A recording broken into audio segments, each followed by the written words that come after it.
जय श्री कृष्णा। प्रणाम भक्तजनों। आज मैं मार्गशीर्ष मास महात्म्य के अध्याय 21 की कथा लेकर आई हूँ।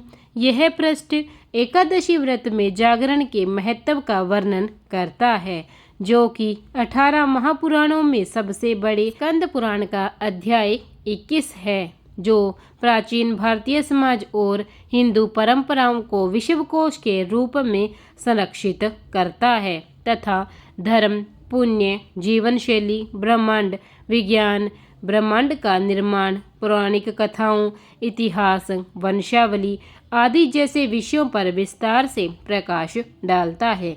आइए अब हम अध्याय 21 की कथा का शुभारंभ करते हैं। श्री भगवान ने कहा, हे पुत्र सुनो, मैं जागरण का स्वरूप बताता हूँ। इसे जानने मात्र से मैं कलयुग में भक्त के लिए सदैव सुलभ हो जाता हूँ।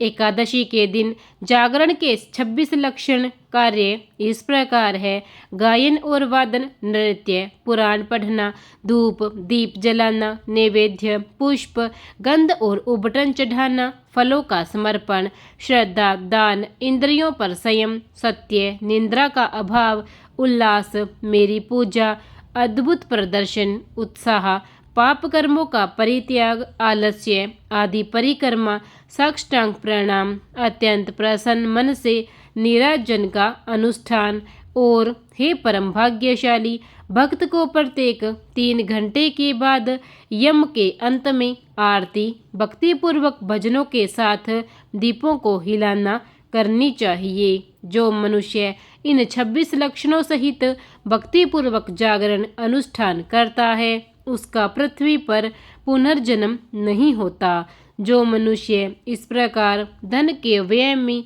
अति मितव्ययिता न करते हुए भक्तिपूर्वक इस प्रकार जागरण का अनुष्ठान करता है, वह मुझ में लीन हो जाता है। जो लोग एकादशी के दिन सोते हैं, उन्हें कलयुग का सर्प डसता है।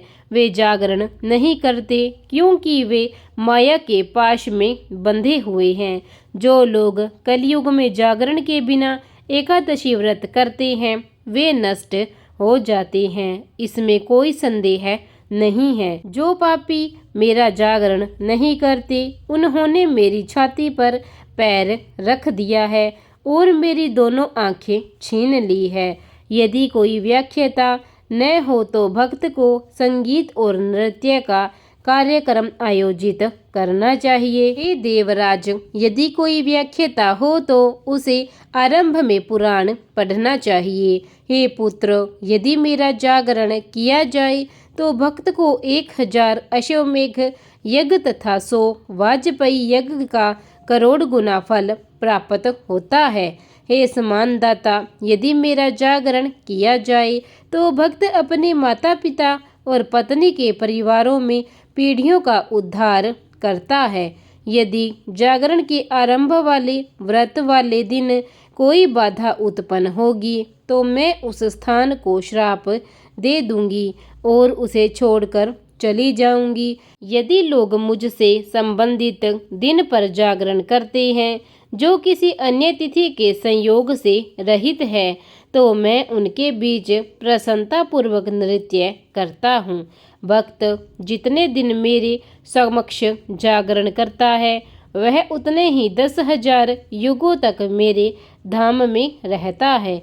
एकादशी के दिन जागरण किए बिना गया में चावल के पिंड अर्पित करने, तीर्थों पर जाने या अनेक यज्ञ करने से भी पितरों को मोक्ष नहीं मिलता। जागरण करते समय यदि कोई मनुष्य फूलों से मेरी पूजा करता है तो उसे प्रत्येक फूल के लिए 1 अश्वमेघ यज्ञ का फल प्राप्त होता है।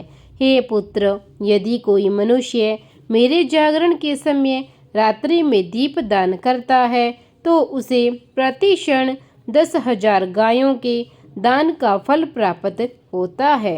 यदि कोई जागरण के समय नैवेद्य के रूप में आहुति देने योग्य भोजन अर्पित करता है तो उसे धान के पर्वत के दान के समान पुण्य प्राप्त होता है। हे चतुर्मुख, यदि कोई मनुष्य मेरे जागरण के समय अच्छी तरह से पका हुआ सुसज्जित भोजन तथा विभिन्न प्रकार के फल अर्पित करता है तो उसे 100 गायों के दान का फल प्राप्त होता है। यदि मेरा भक्त मेरे जागरण के दिन कपूर के साथ पान का बीड़ा दान करता है तो वह 7 महाद्वीपों वाली पृथ्वी का अधिपति बन जाएगा। हे देवराज, जो मनुष्य मेरे जागरण के समय फूलों का मंडप बनाता है वह पुष्पक नामक हवाई रथ पर सवार होकर मेरे लोक में विचरण करता है।